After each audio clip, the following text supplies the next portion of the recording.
Welcome to Opinion Havers, a movie podcast for e-boys and e-girls. I'm Cody. And I'm Tyler. Tyler, what movie did you make us watch for a second time? I wanted to watch Her because you're always talking about it's a masterpiece. It's wonderful. It's delightful. Tyler, you're a fool. Tyler, why are you like this? Tyler, what are you doing in my bedroom? These are the things that you say to me whenever I bring up Her, okay? And now I was like, that's it. We're going to watch it again. I'm going to see what's going on because, I didn't like it the last time. And you would know I played video games the entire time instead of actually looking at the screen. And, I feel like, it was fine. But you thought you're like the best movie of all time. That's what you said. It's special because this episode, I believe, was sitting in what we call the Suck Vault, which is a handful of episodes that for one reason or another were never released. So, it's a do-over. We're here. We're doing it. You made us do it. You love the movie because otherwise, why would you have made us watch it twice? That's all we needed to know. How many other movies on this podcast have we had to watch twice? It's a special day. It's a very special day. Oh. Well, Tyler, what if I gave us a little synopsis of the movie? Oh, that would be delightful. We'll give our hot takes and we'll get right in. We'll get right into the guts of this one. Oh. Her is a movie set in the future about a lonely writer boy. And he gets a brand new artificially intelligent operating system assistant. He gets an Alexa, basically. He gets an Alexa and romance ensues, if you know what I mean. Tyler's movie is so special. It's so good. I really enjoyed this one. I think it's a great watch. You may not be surprised to know that Bailey did not like this movie, and it made her very uncomfortable. How did it go for you, Tyler? Cody, let me tell you, it's better than the first time. It was good. I was worried as it started. I was like, have I made a mistake? Have I doomed us to just another, 7, 8, 12 hour, however long this movie is, of awfulness? But it was fine. It's very interesting.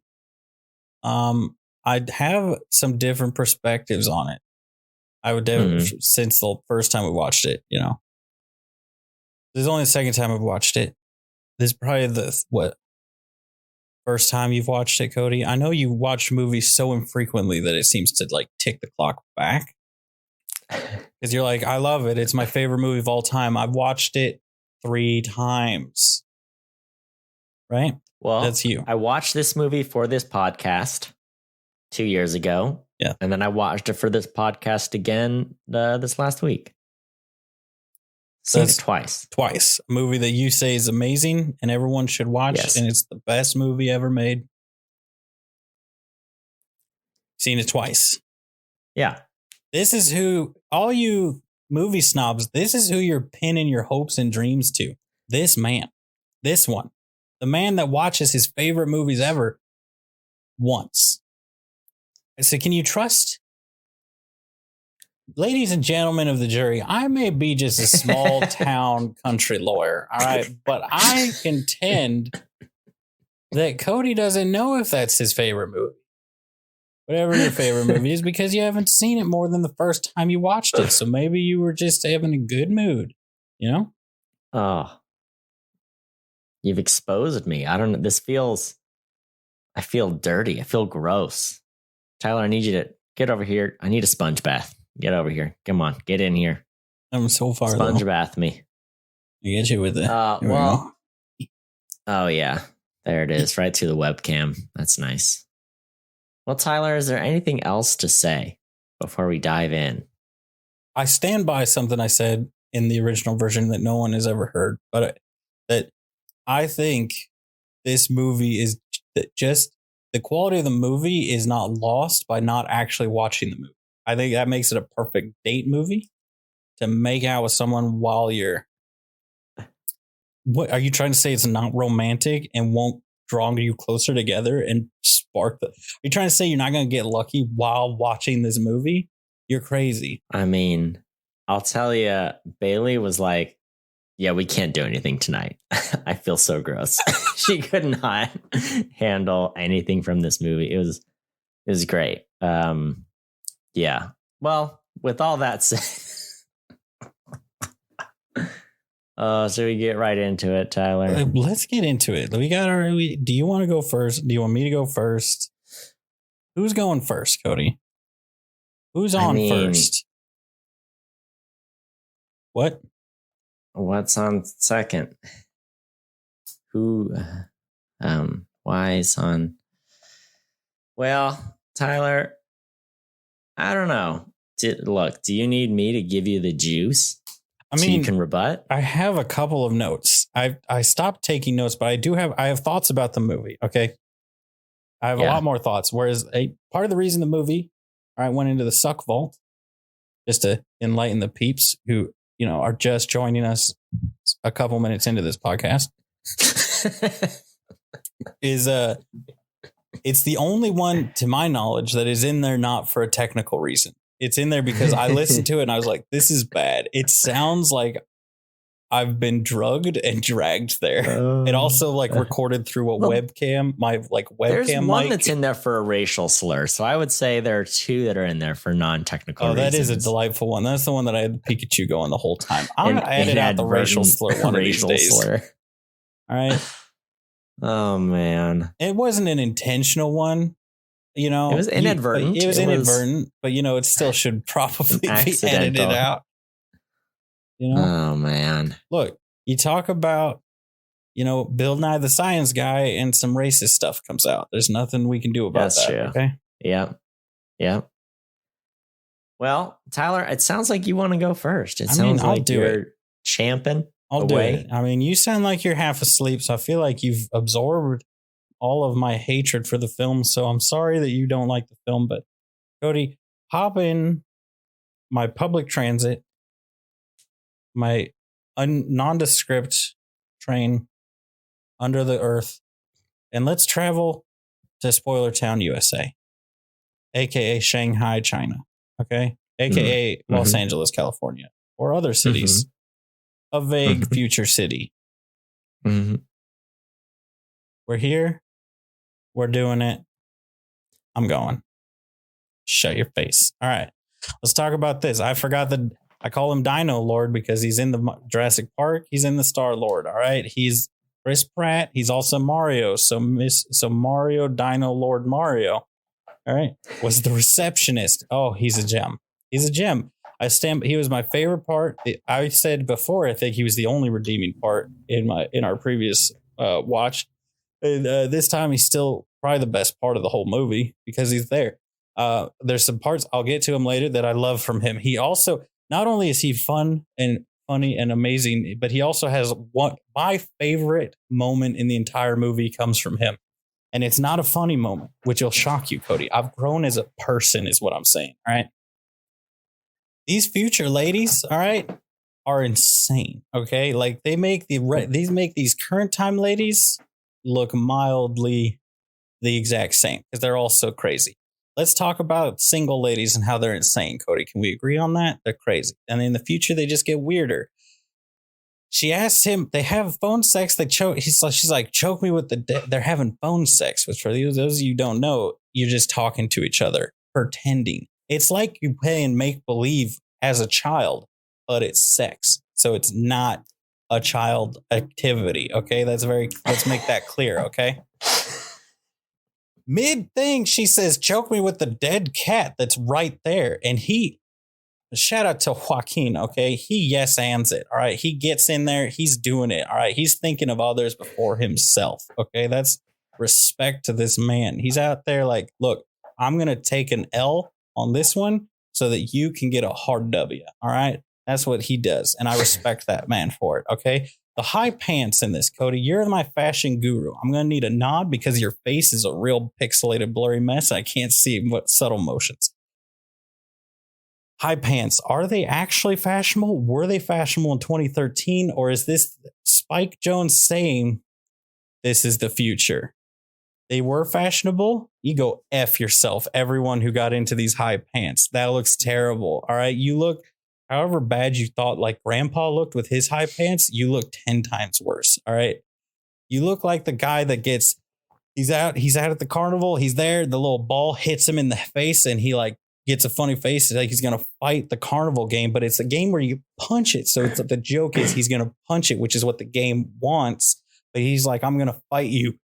And then he mean mugs it and he gets a high score. It's a funny gif. You can find it if you're brave enough. Okay. This whole thing, I said this movie, I do say I think this movie would make a fantastic book or a drama, right? I don't think I liked the visual styles of it, right? I did.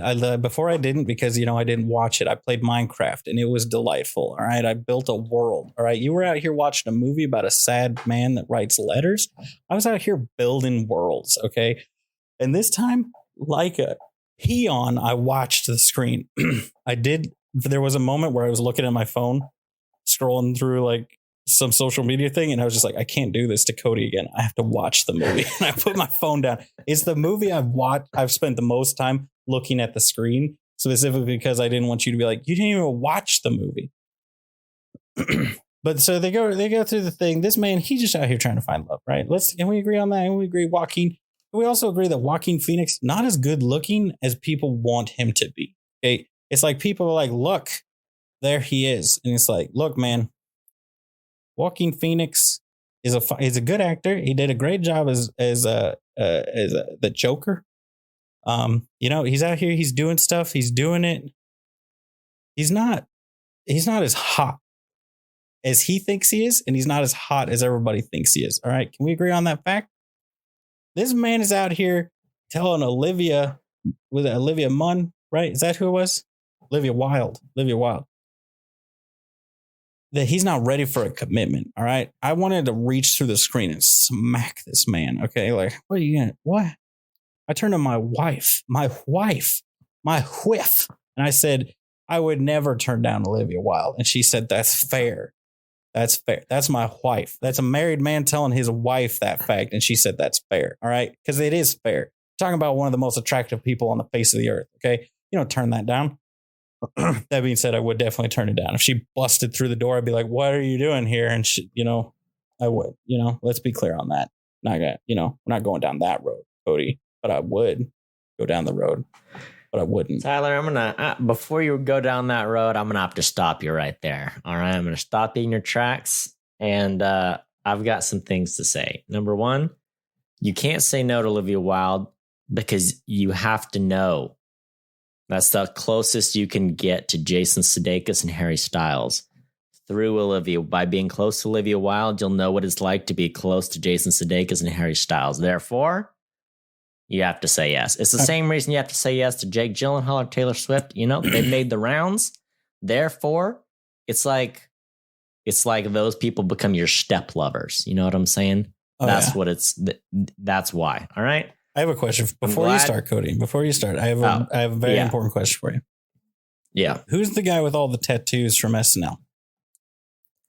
Pete Davidson. Is she one of his? Has he gone through her yet? No. No, but he did have a little fling with Kate Beckinsale, who was the Olivia Wilde of the early aughts. Now, here's the thing. I need to backtrack for a second because people are going to think, what does he mean? Has he gone through that yet? Because we all know Pete Davidson is sleeping his way up the Illuminati, the Illuminati power structure. All right. Yes. That's what he's doing. Okay. He's out here doing the hard stuff. Okay. So that we don't have to. He's going to find the truth, Cody. All right. That's what you don't understand. Also, we all know the only celebrity I would ever undoubtedly never turn down, hands down, no matter what they ask me to do, I'd be like, yes. Whatever you need is Henry Cavill. Okay. Have you seen this man? Yeah. I've seen him. I've seen him around. I've seen him building the PC. I've seen him witching. I've seen him Supermaning. He does it all.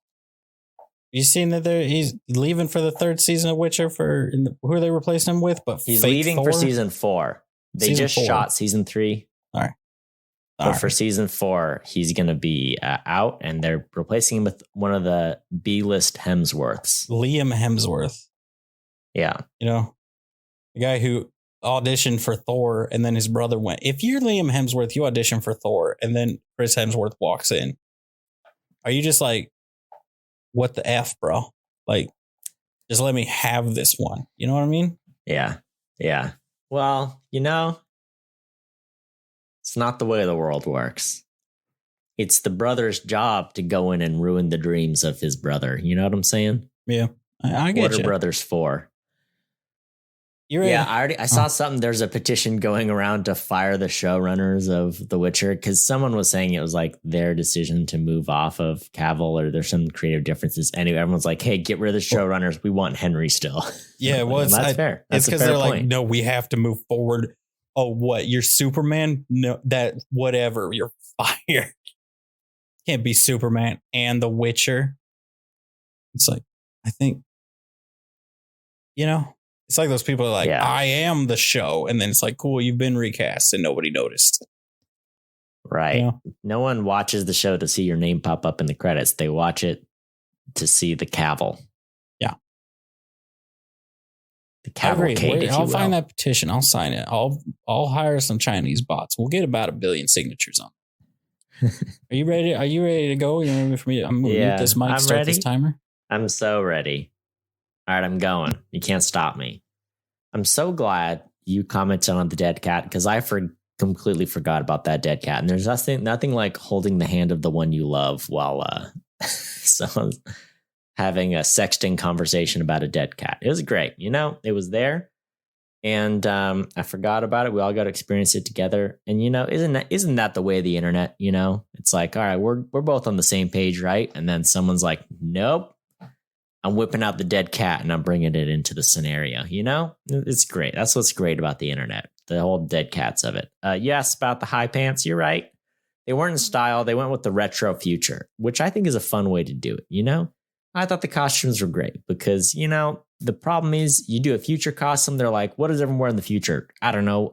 Silver Spanx. Yeah, that's it. Just silver Spanx suits, right? That's not how it's going to go. Probably. So you base your fashion on a little retro trend because fashion goes in trends anyway of like every 20 years, you kind of get some trends from the retro. Anywho, this is great. All right. I loved it. The high pants, they worked. All right. You thought they didn't work. They did. All right. High pants were great. The office design was delightful. I love their little retro office they worked in, retro future office. I loved it. When did Alexa come out? Was it like right before this movie came out? I think it was. I feel like I was a missionary and there was like a 14-year-old trying to explain to me what Alexa was. I was like, I don't get it. So there you go. Let's see. I really enjoyed the little sailor-mouthed video game character that is Spike Jonze doing the voice. So just in case you wonder where Spike Jonze is at, that was him. He was there.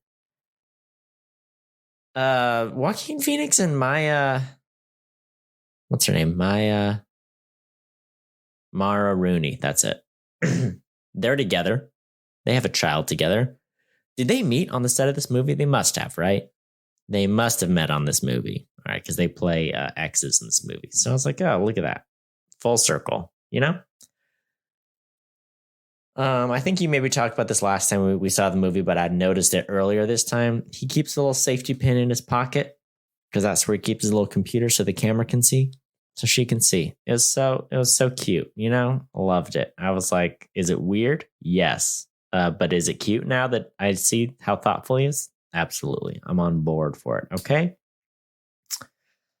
Oh, you talked about the Olivia Wilde date a little bit. They go on a date. That's a fun exchange. All right. Here's the thing. The yellow shirt, I know you talked about the high pants, but the yellow shirt as the date shirt, that's a big whoopsie. All right. If you want me to believe that Olivia Wilde is going to give it up to a man wearing that shade of yellow as his, like, this is his A game shirt. All right. This is the shirt he wears when he wants to make an impression and look sexy. All right. And it was awful and I hated it. All right. That's the most unrealistic thing about this movie was that he was going to get some action while wearing that yellow shirt. Okay. So there you go. It's not a date shirt. All right. Get your date shirt approved. Get a lady friend, a gay friend, or just, a straight friend with a good sense of fashion to approve your date outfit. All right. That's what you need to do. It's hard for him because he's awkward and he doesn't have a lot of friends, but it's, you know what? You got to do it. Okay. Go on Reddit. Go on the Reddit Roast Me page and post a picture of yourself in the yellow shirt and be like, hey, roast me. See how bad it is. If you're only getting like 2 alarm heat from the people on the internet, that's a pretty good shirt. That's the shirt you're going to want to go with. If you're getting 3-4 alarm heat from people online, you got to back down and you got to rethink your whole life, probably. Okay. Oh, man. We got treated to a little intimate moment when Joaquin Phoenix and his computer fall in love. They have a little ASMR intimate phone time. It's great. We had to sit through it and I'm happy that we did. Okay. Everyone should have, it's like when you're a kid and you're watching a movie with your parents and then the sexy scene comes on and you're like, oh no, here it is. Here we are. It doesn't matter if it's like a PG-13 movie or not. It's just like, oh, it's here. It's happening. We're all awkward now, and you just don't talk. You never address it. That's how you get through it. You bear down, you don't think about it, and you never address it.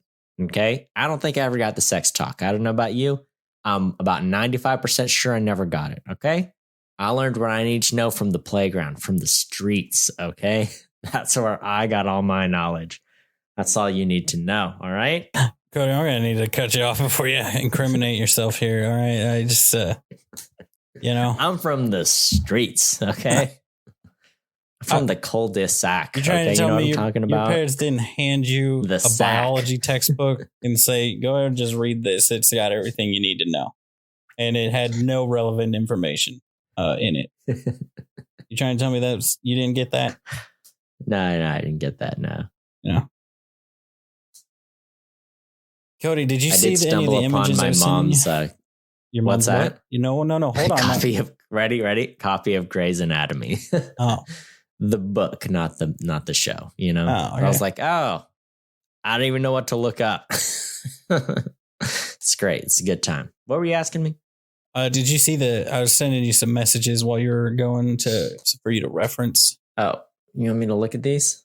Well, I didn't know if they were popping up for you to actually see or if they were just. I wasn't in the. It's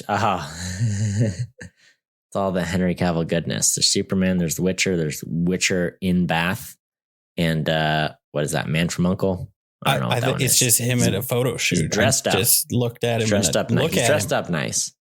Just look at him. His nickname in middle school was Fat Cavill, wasn't it? I don't know. Did you know that? He used to be a little chubby, and he went by Fat Cavill. People called him that. Well, look at him now. He's a hot nerd now. Then he was just a nerd. Now he's a hot nerd. Here's the thing, Cody. On some of the, don't get me wrong. Look at Henry Cavill. Look at this man. Trying to tell me even chubby, this man wasn't the hottest guy in his entire school. He definitely was. That's why they made fun of him. Exactly. But it is funny because a lot of guys, they look at guys like Henry Cavill and they're like, how do you put on muscle mass so fast? And the funniest thing I always think about is I've never had that thought because if I go to the gym for 2 weeks, I get huge muscle arms and my weight drops like a stone. So here's the fact. I am a fat man.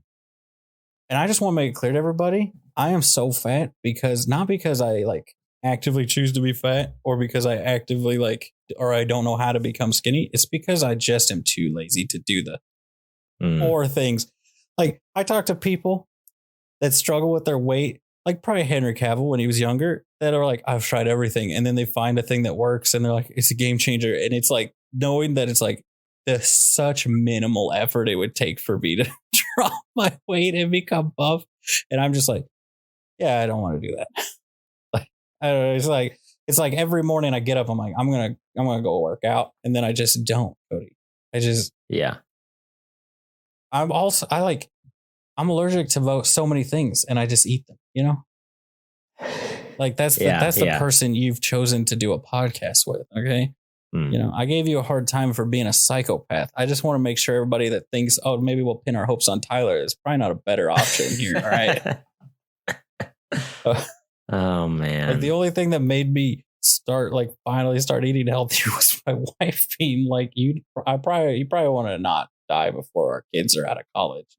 You know what? That's a solid point to be faced with. So I'll eat one less cookie at 2:00 in the morning. All right. But that's all you're getting. Cody, let's talk about my favorite scene in this entire movie. Yeah. And then we can go through it more meticulously, but I don't want to forget this, and I really want to get it out there. Okay. My favorite moment in this whole movie is it's right after Joaquin and the computer lady start talking, start dating. Like they're official. They're like, he's told people about his girlfriend, but no, a lot of people, it's still new. Like, it's still like, oh, you know, about like, oh, it's an OS is my girlfriend's an OS, you know? Yeah. That's weird, right? People are weird. And he goes out, he's leaving the office, you know, and there's Star-Lord Mario there, and he's, you know, like, hey, this is my girlfriend. We should go on a double date sometime. And he's like, cool. Yes. I'm going to get out of this. My girlfriend's an OS. And he's like, cool. So what do you think? I'm thinking we go here. I love that so much. He's like, great. We should do something fun. Yeah. Like, what? He's like, perfect.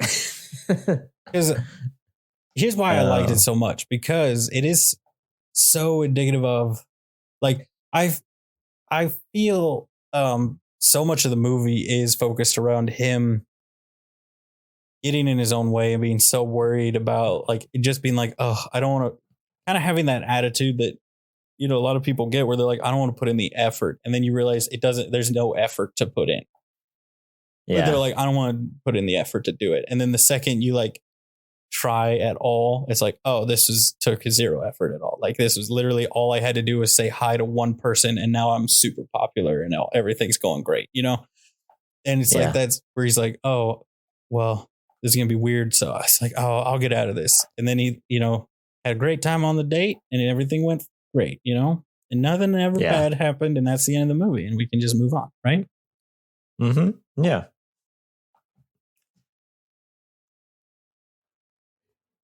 Cody, I really enjoyed Chris Pratt's character. It's so funny.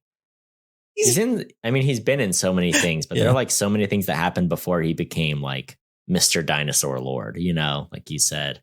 And this was like right on the cusp. Would have been like right before, right? Yeah, because I think he looked like he was kind of like fit, so it might have been right around Star-Lord, because he wasn't they were probably shooting Guardians and getting ready for all that stuff. Also, Alexa released in 2014. November 6, 2014. The movie was 2013. So this would have been right before Alexa. So there you go. This movie, great concept.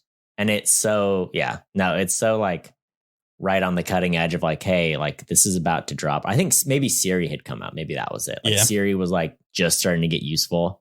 Which now this movie probably dropped. I see a lot of ads for AI like companions. And at first it was very much like, oh, you just hang out, have fun, talk to, you know, it's just basically like going to act like a person. So it's nothing. And now it's moved to very, very quickly and moved to, no, this is your lover now.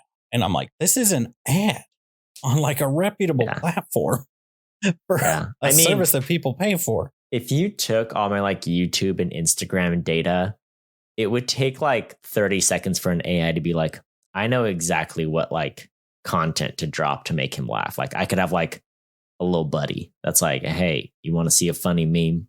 Let me just drop this in the chat. We're having a great time. You know what I'm saying? I know what you're saying.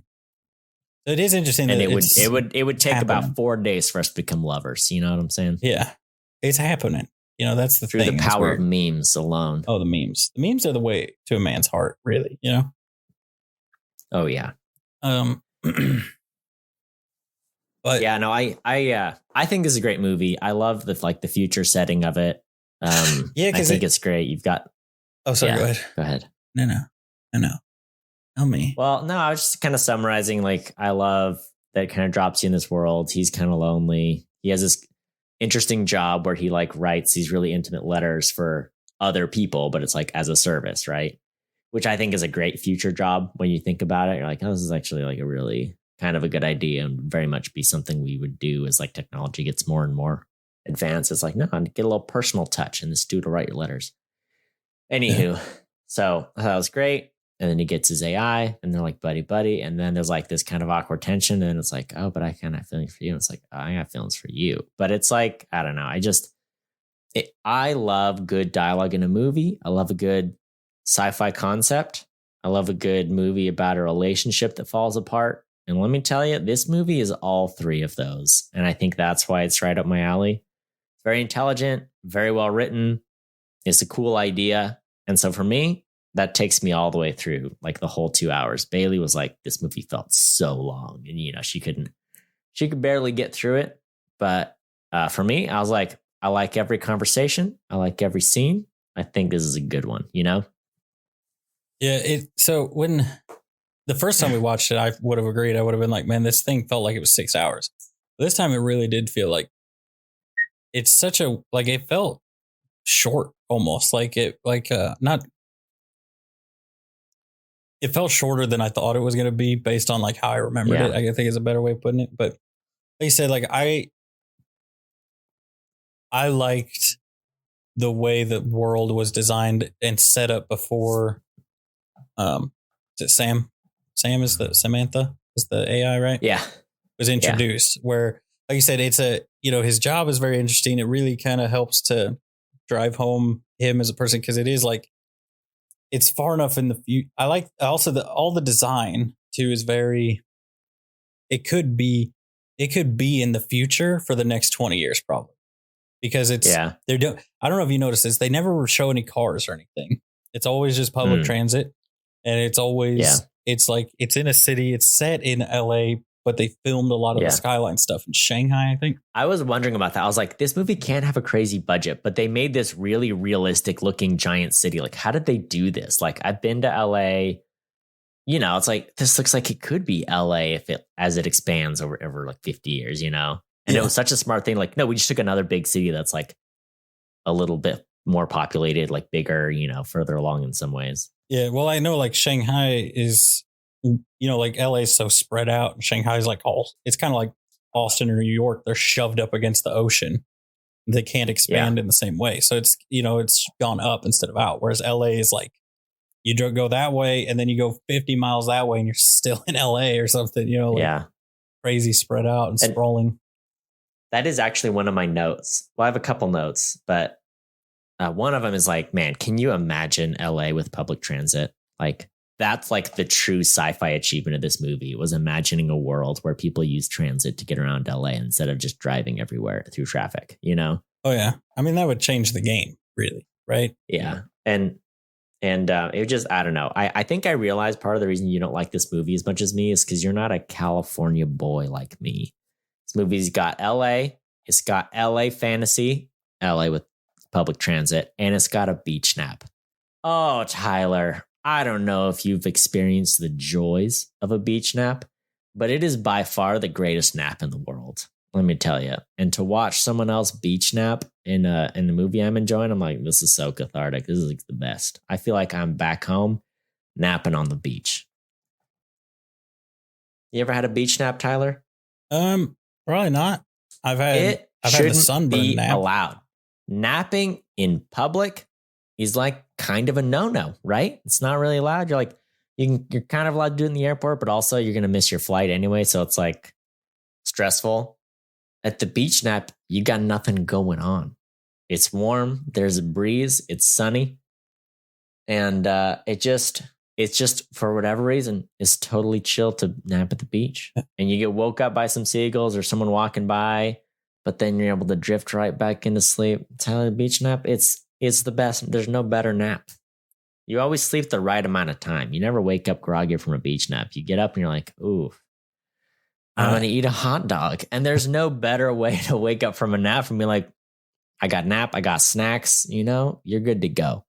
So now, based on your description here, I'm gonna go to the beach tomorrow, and I'm gonna take a nap on the beach tomorrow. You know, and I'll let you know. I'll judge the rest of our friendship based off of that beach nap. You've built it up so high. Have you seen It's Always Sunny where they go to the Jersey Shore? And No. it's like a total horror show. Yeah. That's what I'm imagining when you're going on like an East Coast beach nap. There's going to be a bum fight. There's going to be, I don't know. What do you think I'm going Paulie, down? Like, what's his name? What's the guy's name? Paul. What's the situation's going to be there, and he's going to challenge you to a fight. I don't know. I mean, definitely go for a beach nap. Jersey is very far from where I am. I'm not going down to, what do you think? Going down to Fall River or something? No, man, I'm go to the rich people beaches. All right. Where there's nothing going on and you feel like you're in the north of England. All right. So, you're having a grand old time sleeping on some giant black rocks. All right. That's what I'm going to do. Yeah. Tyler, it's a California movie. Okay. But it's so much of it is in China. If you like LA, it's a good movie for you. You know what I'm saying? They talk about Catalina Island. He's napping on the beach.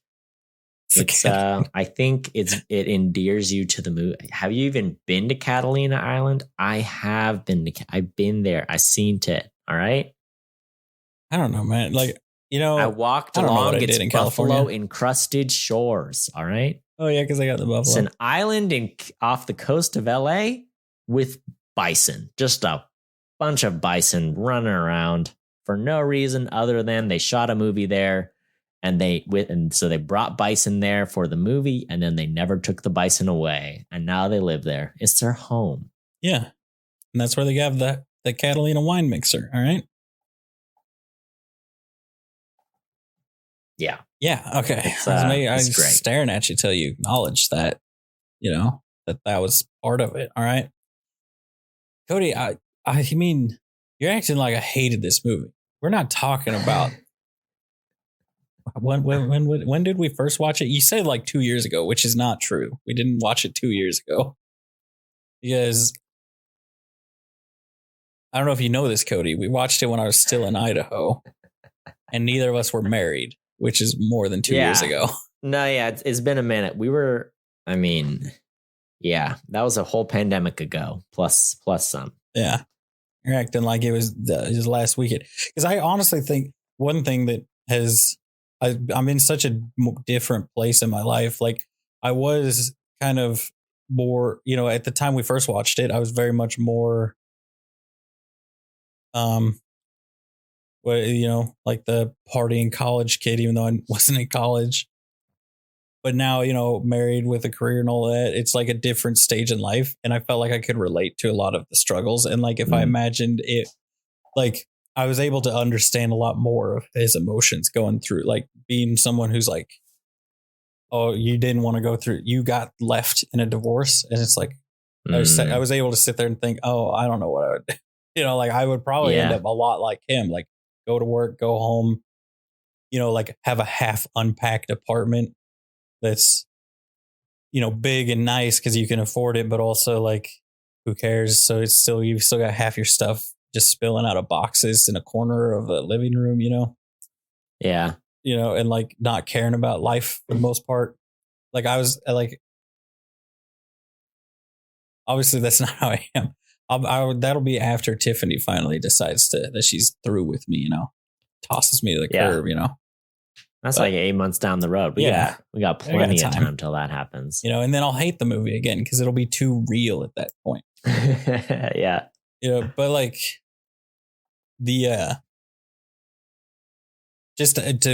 I looked up some fun facts. I don't know how many fun facts you found, Cody, but these aren't even. I read through quite a few.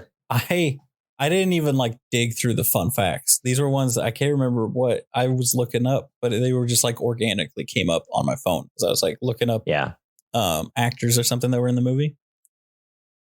But the levels they went to for some of the shots in the apartment, where the cinematographer put mirrors on the roof of a building next to where they were filming so that he could reflect sunlight into the apartment and stuff like that. I was like, crazy. This movie was just on like a whole nother level, right? Of what they were doing with what little they had. You know what I'm saying? Like there's so little to it. And I do I understand why you liked it so much, and it's the same reason I like it a lot more now, because I feel like I can appreciate these things more now. Is that it's so simple, but all the little things are like perfect. You know, Yeah. it's kind of like if you went to oh gosh, who's the guy that did Baby Driver? Edgar Wright. Edgar Wright, who's known for like being so meticulous about stuff that's in like the background and everything, and the timing of scenes and stuff. It told him, okay, you can't have a super complicated background like. You get 7 items in the scene, you know, go nuts. And it's like, that's kind of what some of the set design and the shots reminded me of, is taking someone like that and yeah, I totally agree. They had great use of like costumes and props and the everything, colors, and it really executed the vision well. Yeah, they kept the color, like, you know, we talked about the clothes, you go in like retro to depict a futuristic style, but also even the colors were very,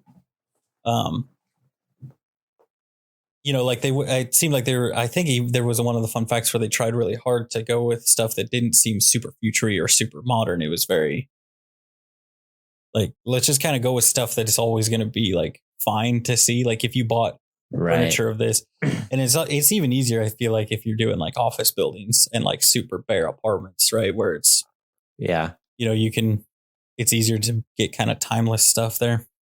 But there was something else I want to talk about, but it's gone from my brain from the set design. But I really appreciated things.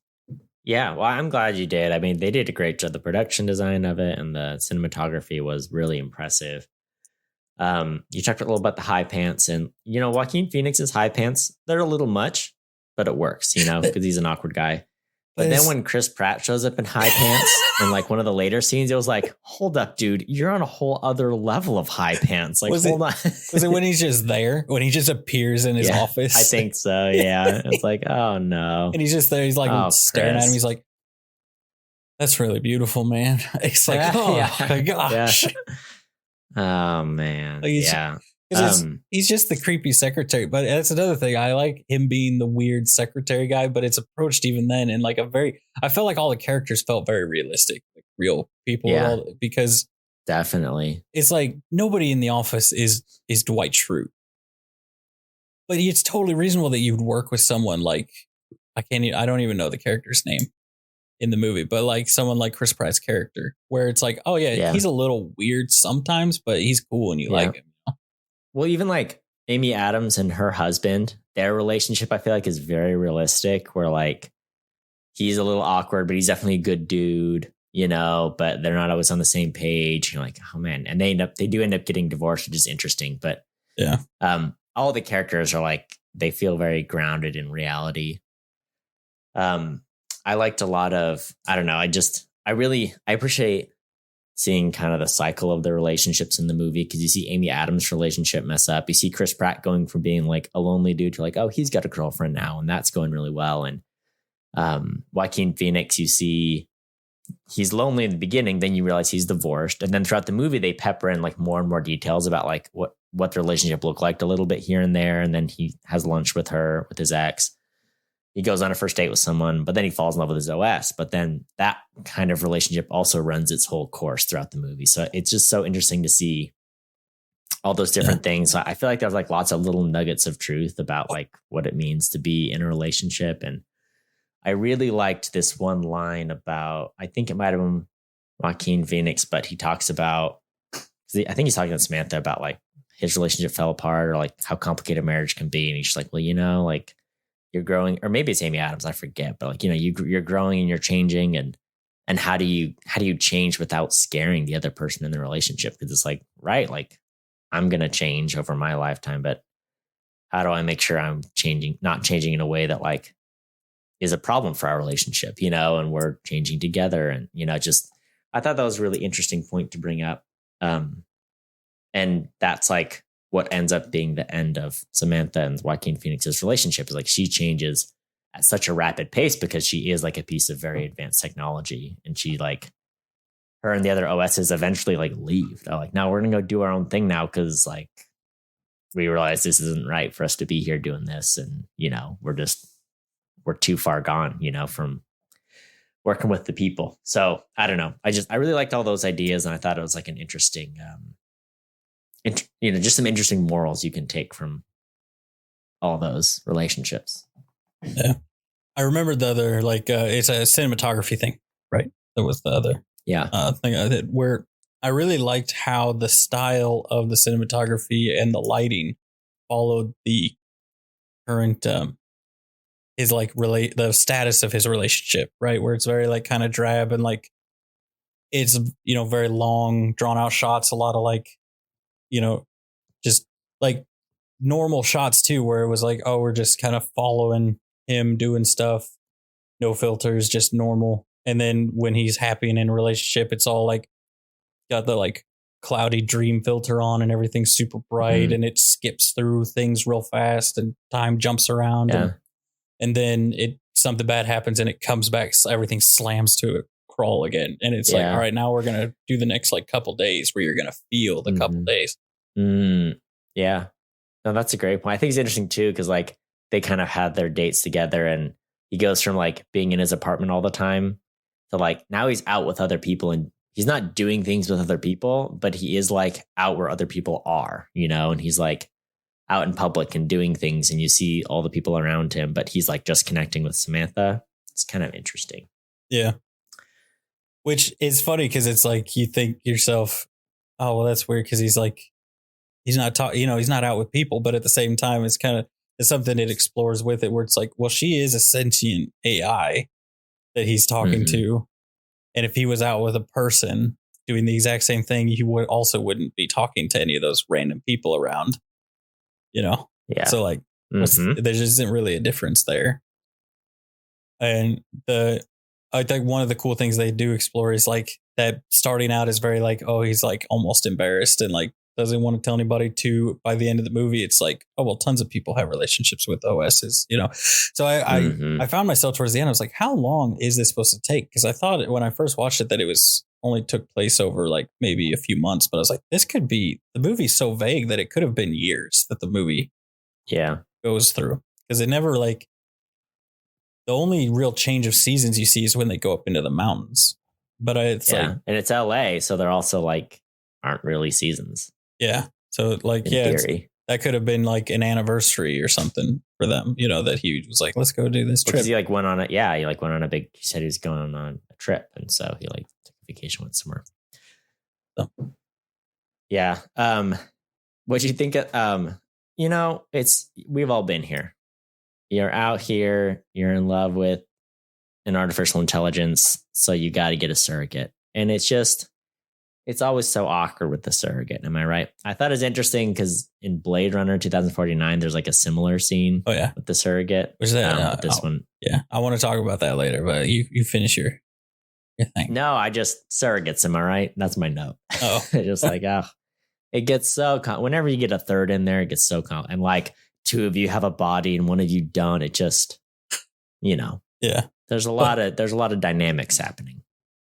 But again, so like kind of what we were talking about earlier of like all the relationships, all the characters seeming very like, even to when they, Amy Adams is talking about the reason for her divorce, that how many times have you heard a story kind of like that, where it's never, so rarely is it like a big fight that causes divorces or like relationship problems. It's always just like one tiny little thing that, one or both of you are in too bad of a mood to deal with. And it's just breaks the whole thing down. And then you go and then you're decisions, say things you didn't mean or can't take back. And then either you don't want to take them back or you feel like you can't, like that.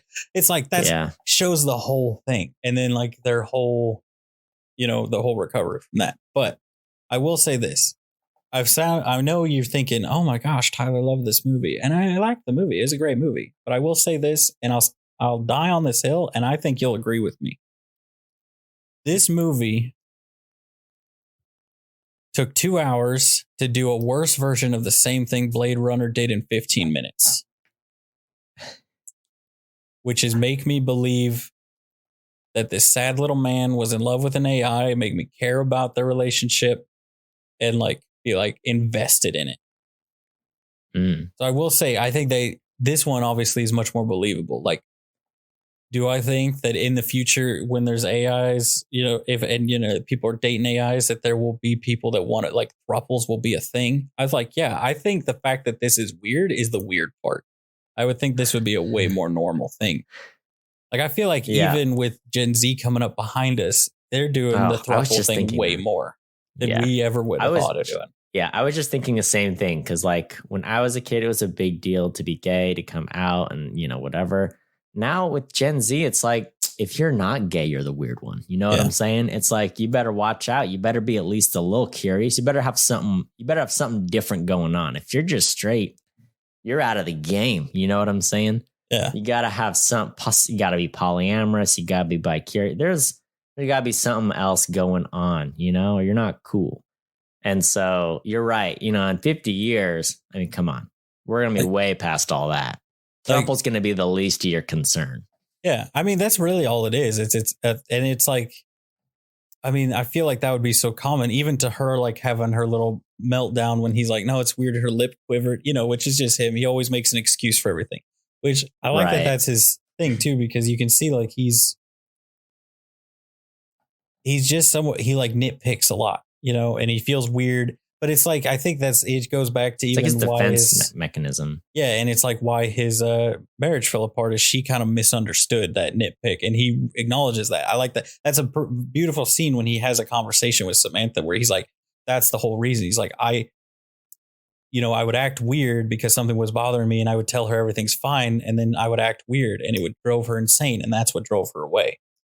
And I was like, that's awesome. Like that was a beautiful scene of him realizing this is the problem with me and why. Yeah. And it's so common. You see it happen all the time. Like, it's so easy to do that.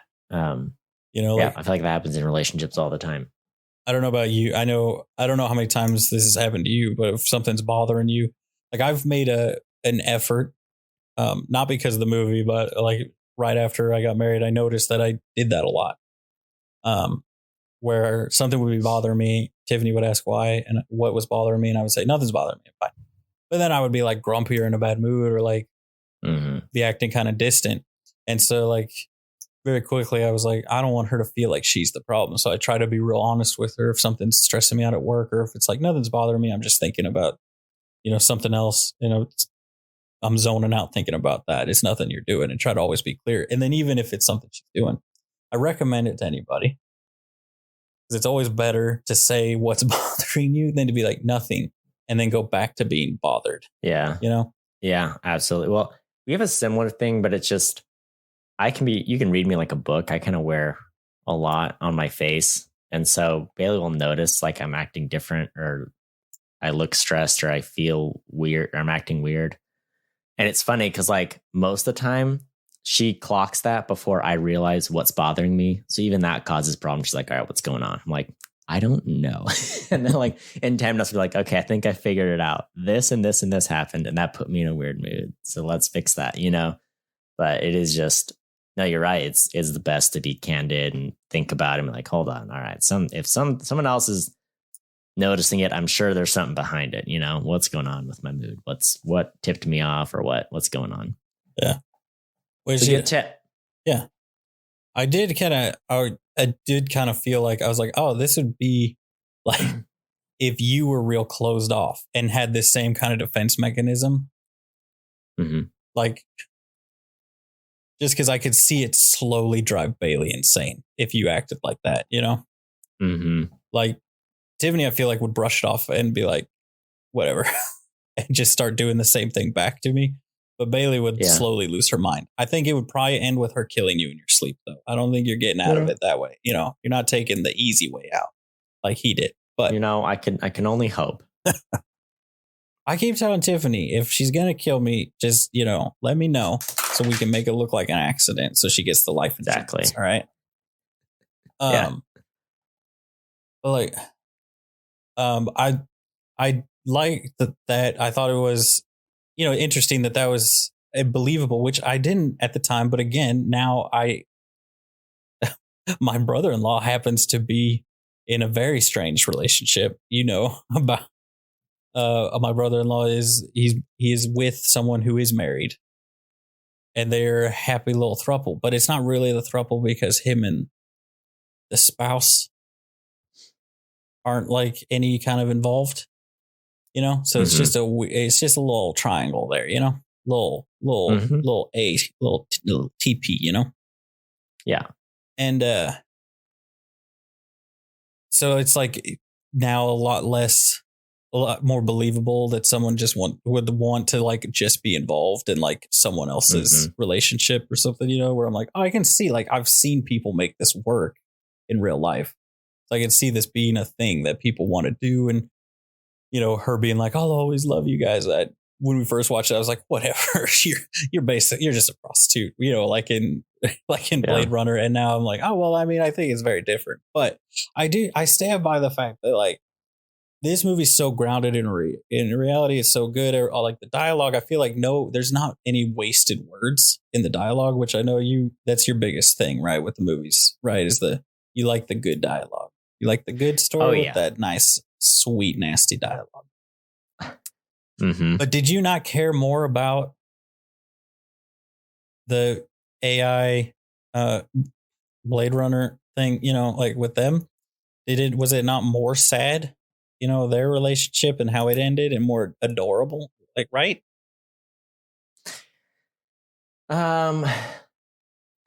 I wouldn't put one above the other, but you're talking to me about two of my, you know, two great movies that I love dearly. You know what I'm saying? So it's just, I get what you're saying, but it's kind of different, right? Because in Blade Runner, it's like, well, Kay is an AI as well, and Joy is an AI, and she is like holographic, where she, you know, so in that way, it's almost a touch easier to connect. Where it's like, whereas this, it's kind of different because it's like, no, it's Joaquin Phoenix, and then like essentially a voice in his head, you know? Yeah. I don't know.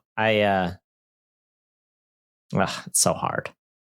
I think it's come to me. It's a Disney relationship versus a real relationship kind of thing, where it's like the Disney relationship can be cute and touching and be more like make you cry more.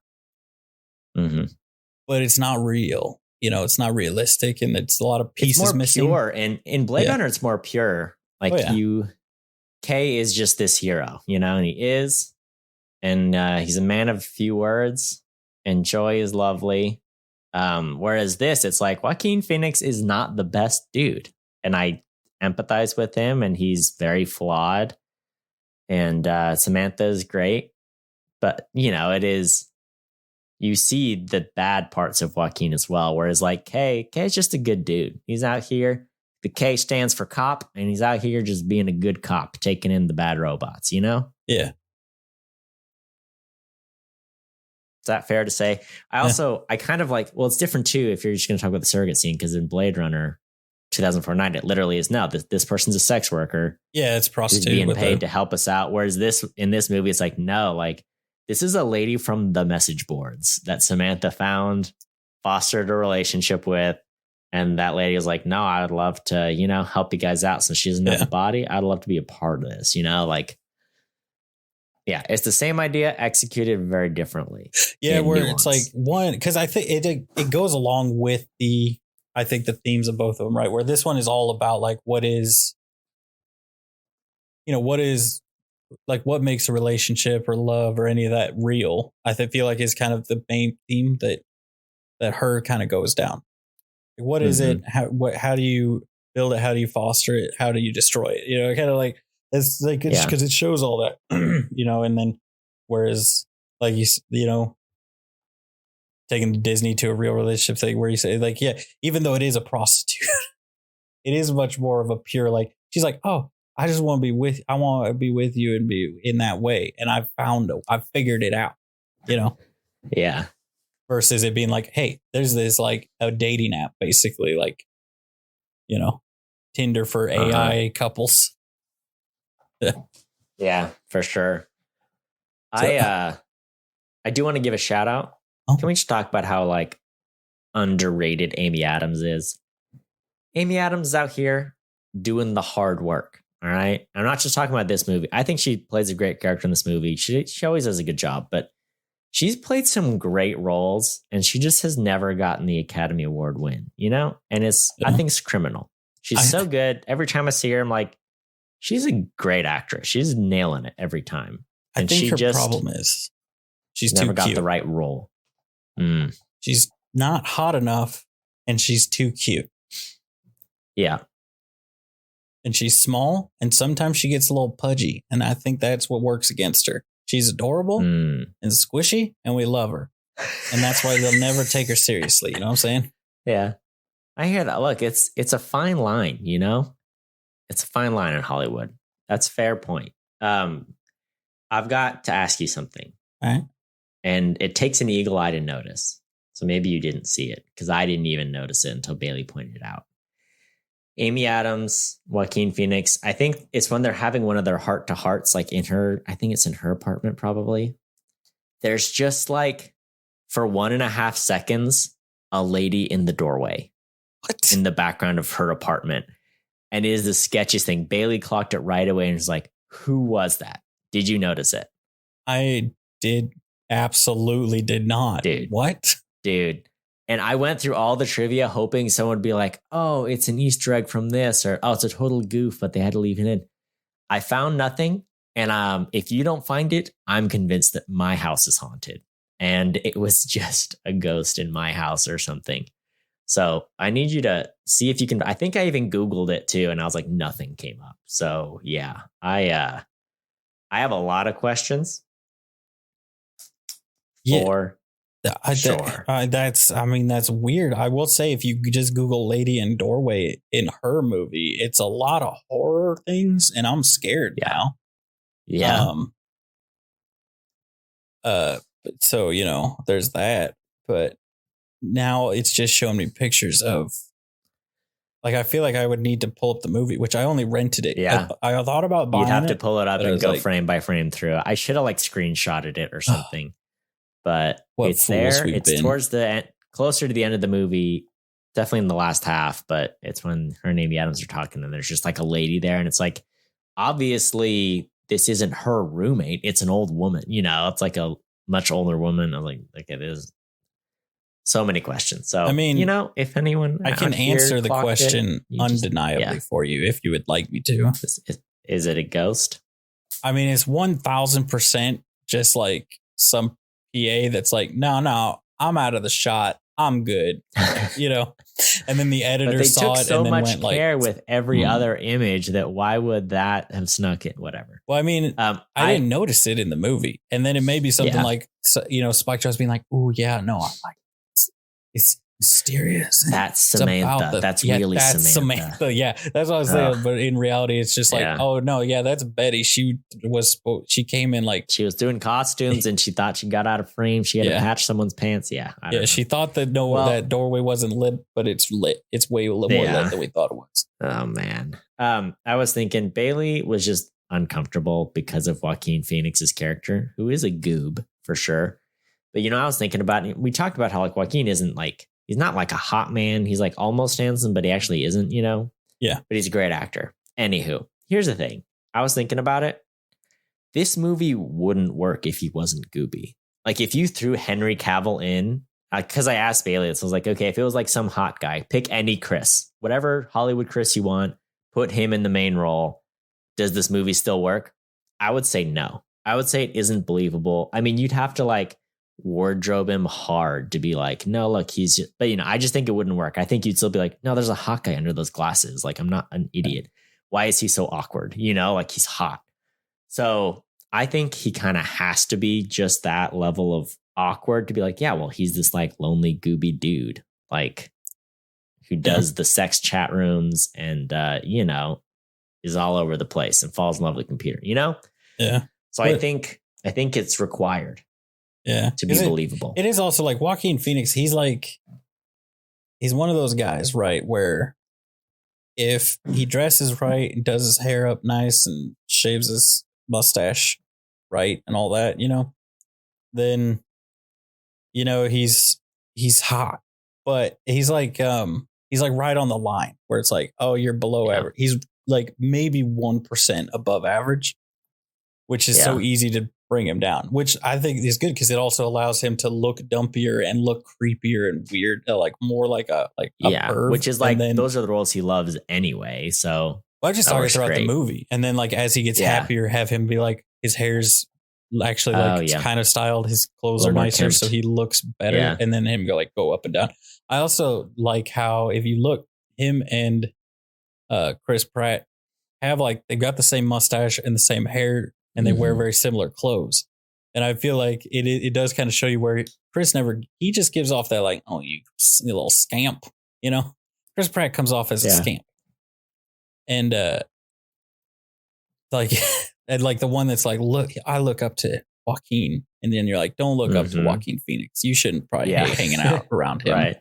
Like Joaquin, Oh man. he may look like he's got it together, but he's out here doing drugs on the weekends. You know, like he's gonna ruin Yeah. life. Absolutely. And then Um, I'm looking yeah, at Joaquin Phoenix at the premiere, and you know he looks like the Joker. So maybe I take it all back. Yeah. You know? There you go.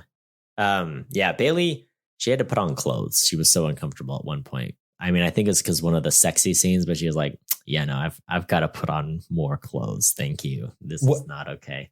Okay, I have a question. Yeah. Is part of what really kicked off her being uncomfortable is is it when he's looking at the girl that's like, oh, her provocative pregnancy photos, Her is like that pregnant. Yeah. is that what kicked it off? I don't know what it was. It was something. I So, forget what scene it was, but it was there. Yeah. 'Cause I feel, Okay, let's talk about. Can we talk about Samantha out here when he asked her like how many relationships you have, and she's like 8,316. She's a hofo show. She's did it. You know, yeah. She went out.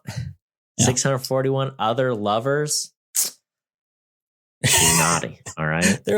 She's just more advanced. But I mean, you know, like we've established, don't get me wrong. Joaquin Phoenix is the guy that does like the little look around and then pulls up some like completely inappropriate to have in public images up on his little phone there, right? Yeah. So he's not the best, but also like Samantha just gave him the F boy speech, right? Like, baby, my love's too big for only one person. Like, it doesn't lessen my love for you. It just means I have so much love to give. All right. Baby, no, it's not like that. All right. You know, I don't even care about her. You know, that's the exact speech that she gave. And I was like, oh, gosh, dude, that's good stuff. I'm into it. I'm all about it.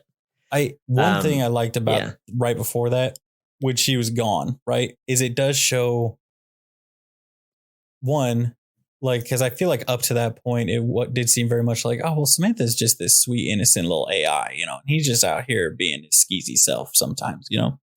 Mm-hmm. But that moment, to me, one showed like how his like being normal is so dependent on her. And it's like hanging by a thread. And also her being like, oh, you know, you didn't get my email. Like, you know, we wrote a program that made it so we didn't have to be tied to the physical mortal realm anymore. Whatever. Isn't that funny? I'm sorry you're mad at me. You know, it's like, I'm like, oh, she's like a dick that doesn't care about him at all. Like she's moved beyond, like she's done with this relationship and just like, hopefully he'll dump me over this, you know, like they're at that stage. And then gives the F-boy speech. Oh yeah, for sure. Oh, baby. I like that. There's this sci-fi novel by Robert A. Heinlein, and he's got like an AI. Oh, what's the sequel to Ender's Game? It's not by Heinlein, I can tell you that. So it's Speaker for the Dead is the sequel to Ender's Game. Speaker for the Dead. That's it. It's not about got AI. His computer assistant. There's a really interesting scene in that book where he has to turn off his AI assistant to like have a candid meeting with whoever the person is on the alien planet. Super interesting because he turns it back on and it's like, hey, so you just shut me out for like the equivalent of 3,000 computer bot years because the computer operates at such like a faster pace.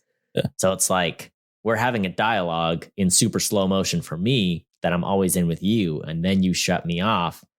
And that's the equivalent of like, anyway, it was just interesting because it's like, yeah, you betrayed my trust by turning me out. You know, it was like really an interesting conversation, but Cody, it's a good book. Let me tell you right now. I said Robert A. Heinlein and it's Orson Scott Card. You've activated the trap card, Cody. You've walked right into the actually portion of this podcast. Cody, I'll have you know, it is actually the larva of an alien queen. All right. That's basically a supercomputer. Okay. And she does have that does it play out the exact same way? And does me specifying this help the point at all or change what you said? No. Yes, it does play out that same way. It doesn't change anything. Yeah. But I'll have you know, no, he wiped out. Spoilers, you weren't even mad I got the author wrong? Wiped out I did. I corrected you on that, but you didn't even notice. You're too up in your own facts that were wrong. All right. You know, he goes out here, he wipes out a planet, a whole species, and then he's like, I'm going to save this queen. And then he just lugs it around with him for like 100 years. Like, what kind of douche move is that? But even then, there is another part of that book too, like to your point where, because he goes into like, you know, time dilation when he's doing the light speed travel.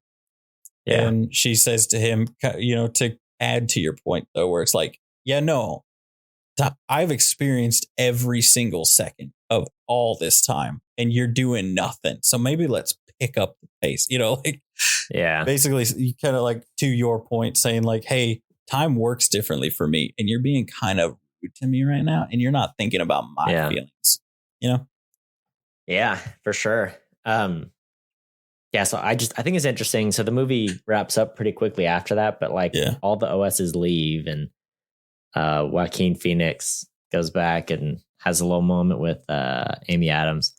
It was very interesting. I thought it was interesting because after that encounter, like he learns a little bit about himself and he writes the letter to Catherine. He's like, hey, I just thought it was kind of like him saying like, oh, I can really love Catherine now because I forgive her. And even though we're not like partners anymore, like I realize the places where I messed up. And he kind of writes her that letter saying like, hey, for all the hurt we caused each other, for all the mistakes I made, like, hey, I'm sorry about this. So I thought that was interesting. Like after that relationship, he did like grow a little bit as a person. It was kind of funny. Bailey was like, I want him and Amy Adams to be together. You know what she was saying? That's how the movie should have gone. And then at the very end, like they kind of like lean on each other, which I guess you could take it either way. I didn't take it that they were going to be together, but as soon as they leaned on each other, Bailey said, she deserves better. I was like, you just said they should. The problem with the movie was they should have been. It's so funny. They should really be together. It's like, she deserves better. So I'm waiting for her to decide that she can do better than me, which I mean, it's got to be coming any day now. Yeah, but any day. Well, it is. I can do better. It's funny because I feel like, you know, they play them up like, you know, they are that couple that everybody's like, so when are you two getting together? But they're like, what? You know, like they would be like, what are you even talking about? You know, because we've all known those people who are like best friends through high school and stuff. And like maybe 20% of the time they get together and maybe half the time there it works out. But they're always like that tiny 10%, right? Is like, you guys are the ones that are killing it. All right. And the rest of us are just NPCs in your game. All right. That's what we are. All right. Yeah. And then for sure. But yeah, that's kind of what I was like, oh yeah, are they going to get together? But then, so I like how they kind of left it open where it's like, you could be like, oh yeah, no, they're together, or oh no, they're just there for each other. I do like how they played the growth of both of them very similar, because she's leaving you know, like she got out of a marriage. It wasn't like a toxic marriage. It was just one where, like you said, they were just on they had different goals for their lives different. They'd grown apart different, and they were just not on the same page for long enough, and it drove them nuts. And that's, you know, tale as old as time, song as old as rhyme. If you know what I'm saying? Yes. And her coming out of that and him coming, you know, like going through his relationship with an AI is very similar, because it does feel like the hook of the movie is like, oh, look, he's in a relationship with an AI. But like, I don't think the story really changes if you could easily, by rewriting, like, I would say maybe, I don't even know how many lines of dialogue you'd have to rewrite. Like, you really only have to give her a different reason for leaving, you know? Yeah. And you could just change it to be a person, and AI has nothing to do with it. And that's one of the things I really like about the movie, is that it's a sci-fi thing where it's like, let's just put a sci-fi twist on just a normal relationship story. It could also just be like a long distance relationship. They Yeah. could meet online Which and that's like just talk on the phone all the time. Which is something that I feel like has become even more prevalent. People like meeting and dating and like having long relationships completely online is something that's way Completely more distant, prevalent yeah. now than when the movie came out. Where now it Mhm. seemed much more like, why would people think this is weird as much as they do? Yeah. Because it's like, you know, I don't know if you've known people. I've known people who got married where they've only known each other online, you know, and Mhm. you're always like, that's not going to work out. But well, joke's on me. They're just like people thought me and my wife wouldn't work out. You know, it's like they're still married and they seem happy and they seem like they're doing Yeah. good. So, you know, Still just chugging along. Yeah. I really like the movie for that aspect of it. Of like, I think there's a lot of truth baked into, you know, why you can glean out of like the different relationships in it. And I don't know. I love good dialogue. This movie's it's just constant dialogue for like the whole movie. And I think it's very well written. And it's allegedly Charlie Kaufman actually helped with parts of the screenplay. Yeah. And he's written some of my favorite movies, some of which are on the Cody list. So we may get to them at some point. But was he Eternal the one? Sunshine of the Spotless Mind. I saw in one of the fun facts. Oh, sorry. Did you even listen? Well, that's if you like this movie, Eternal Sunshine of the Spotless Mind is a great one along the same lines. And Being John Malkovich as well. Those are both Charlie Kaufman movies that are excellent. But very like it kind of a trippy premise, but like very well written, kind of weird, kind of out there. But like you can learn a lot about yourself in those movies, I feel. Yeah. Is he the guy that I know? I saw one of the fun facts being that he was, Spike Jonze was struggling to get it all edited down, and he gave it to someone else to edit, and they came back with like a 90-minute version of it or something. It might have been, but yeah, I think the first cut of this movie was 4 hours. Yeah, and then he had the 90-minute cut. Someone helps him get, and then he's like, okay, I can split the difference and get like the 2 hour 15 or whatever it is. Yeah, of it, which I think is interesting because it's like, what did that guy cut? You know, I guess there's a lot of like kind of drawn out, just kind of ambiance scenes that you could easily just cut out to make it a lot snappier. But I feel like that defeat, like you like what I was saying, because I feel like a lot of those blank space to like digest what's happened, and a lot of them are in that like those like dream-like, you know, like fast forward sequences I was talking about. So I feel that would take a lot of that feeling out of them, that time passing. I don't know if you saw this fun fact, but they shot this movie with an entirely different actress doing all of Samantha's lines. And they were like, all right, nailed it. We did it. She was on set with Joaquin every day. They did all the dialogue together. And then after they shot it all and they were editing it, and they're like, something's not quite right. And so they're like, bring in Scarlett. And Scarlett Johansson redid all of Samantha's lines. And that's what's in the movie today. Yeah. And then the actress, I forget her name, but she's in a few well-known movies, including Minority Report. But so she's listed as a producer on the movie, even though she was like the actress for Samantha for all of the shooting of the movie. Yeah. Kind of crazy. I know her name is Samantha. That's all I know. Because it's like, and that's why her name's Samantha. Yeah. Because all of their names are the same. Character's name is Samantha.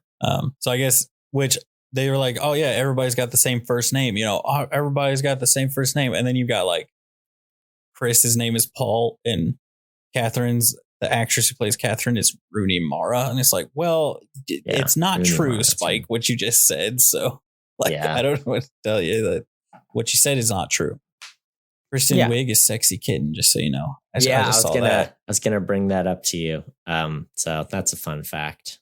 And Spike Jonze is interesting because he's done a handful of movies, like 3 to 5 movies, I would say.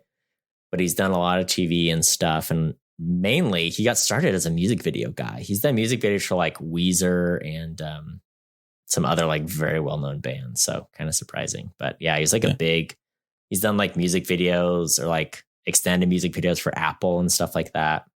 Yeah. So he's done some cool stuff. I don't know about you. I personally I find myself really liking the directors who got their start and then are still like doing the bulk of their work in the music videos. Cause you know, like I really like Guy Ritchie, who's really doing a lot of music videos. Yeah. And well, another big one. It's an older school because it was so rich in the 80s and 90s. Like that was a great way to get started. And now that music videos aren't really a big deal, you don't hear about it as much.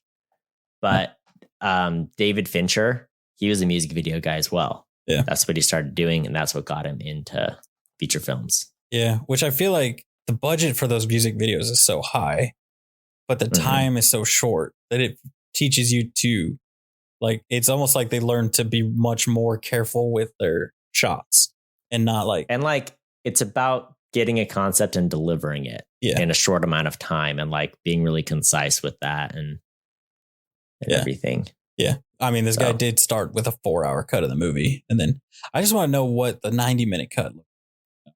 Because I think it's interesting that he gave him back.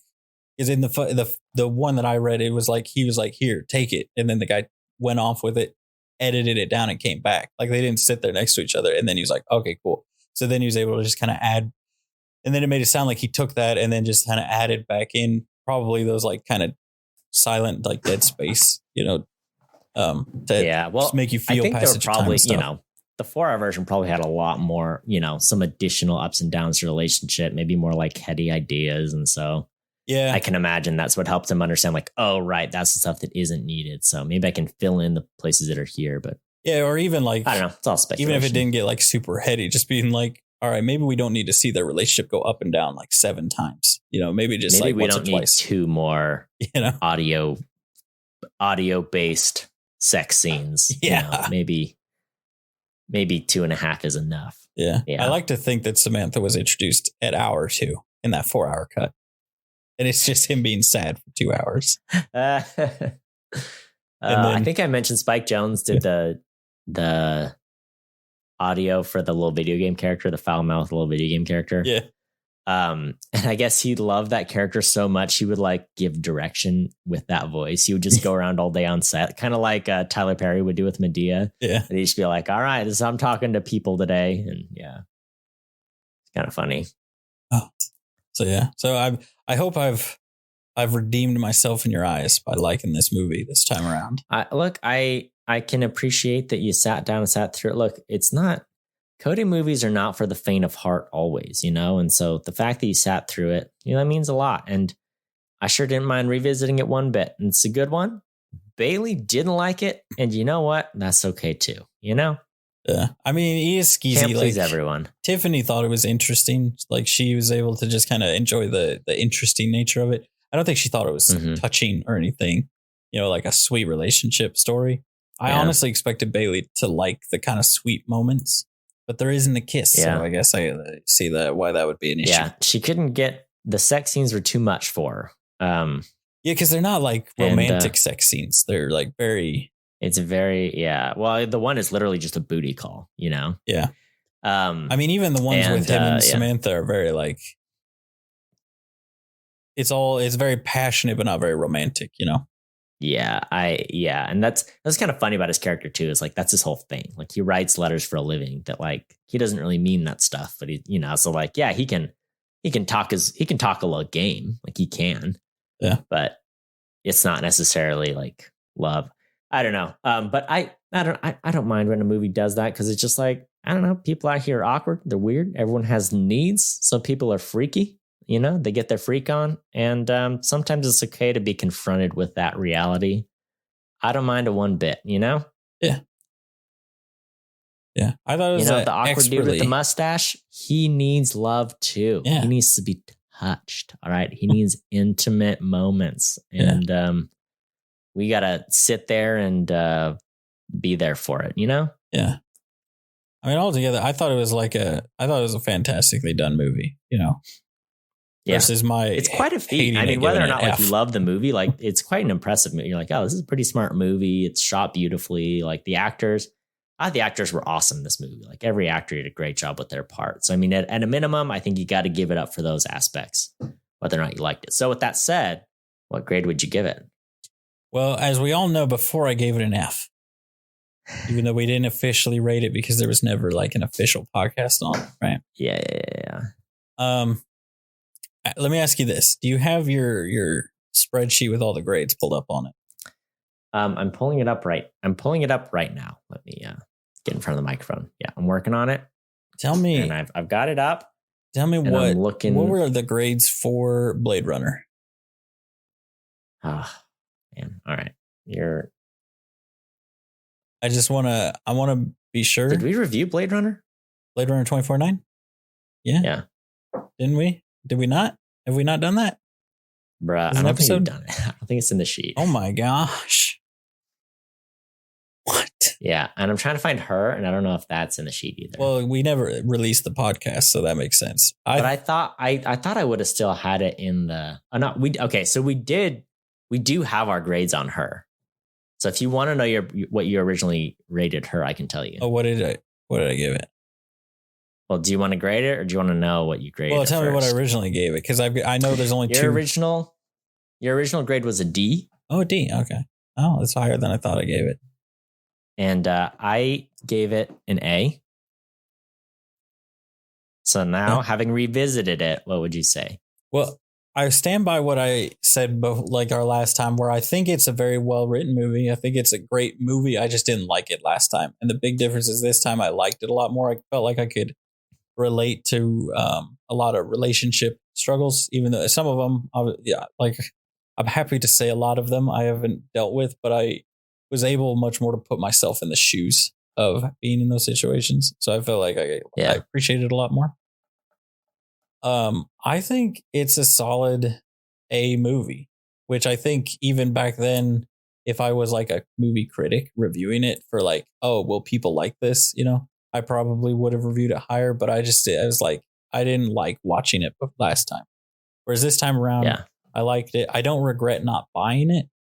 I will say the thing that made me say to you, I want to redo it, was the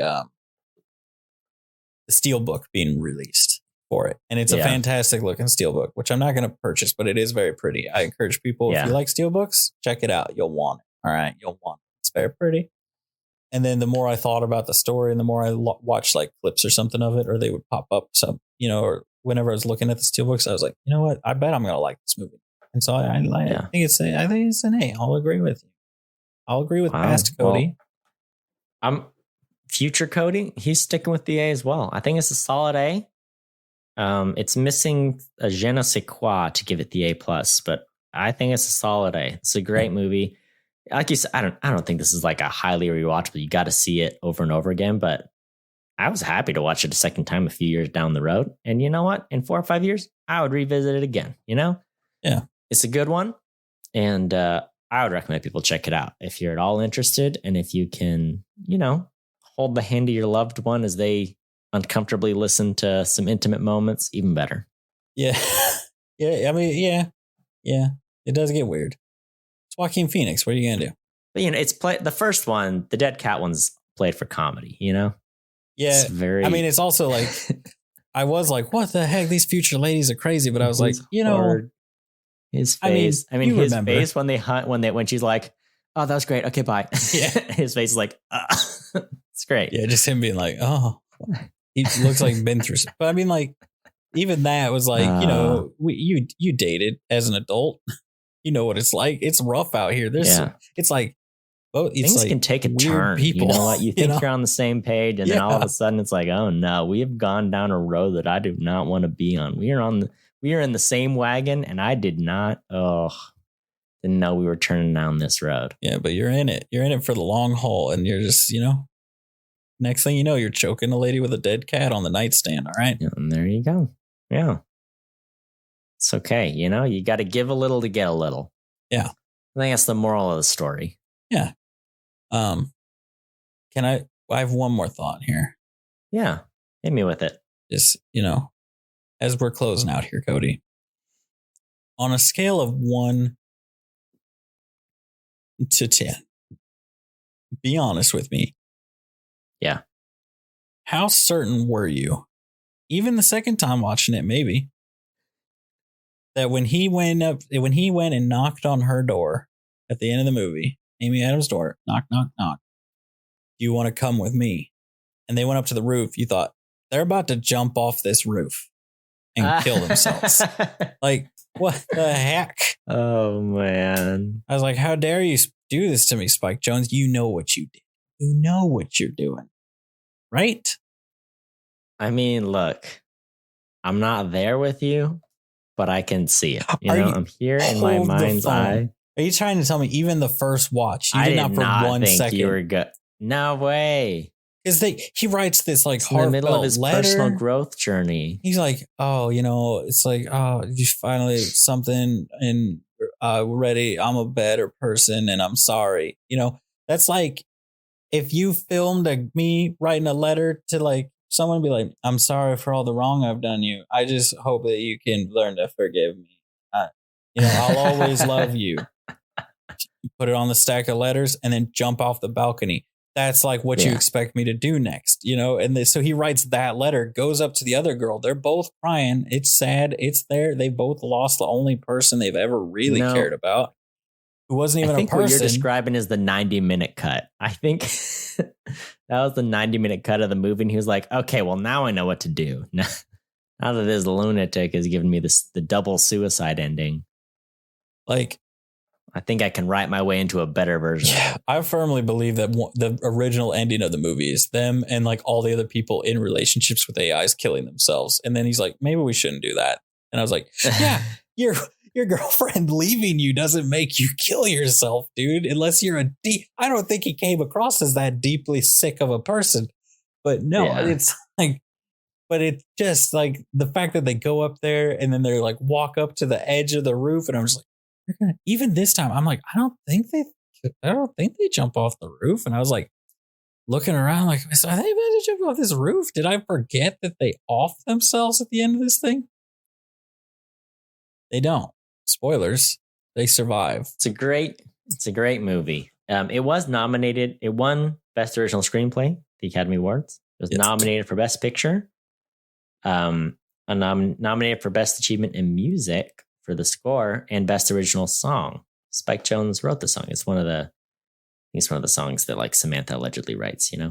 And it was nominated for production design as well. I was going to say, how dare you don't forget the production design.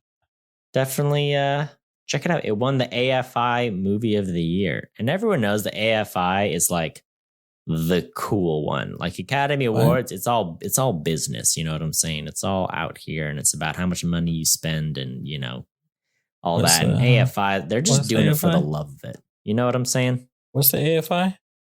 American Film Institute. Oh. If you're looking for good movies, the AFI Top 100, it's the perfect blend of like, it's like indie artsy stuff, but also just like really good, like well done movies that like someone who isn't like super into art movies can enjoy as well.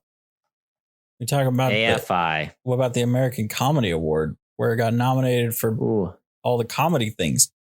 What? I don't know. Yeah. It's a good movie. Can we agree on? Can we at least agree on that fact, Cody? I can agree with you. I would give it an A. Oh. Yeah, all right. Well, Tyler, we want to thank our listeners. You can share and review us wherever you find your podcast. You can find us on social media at Opinion Havers as well.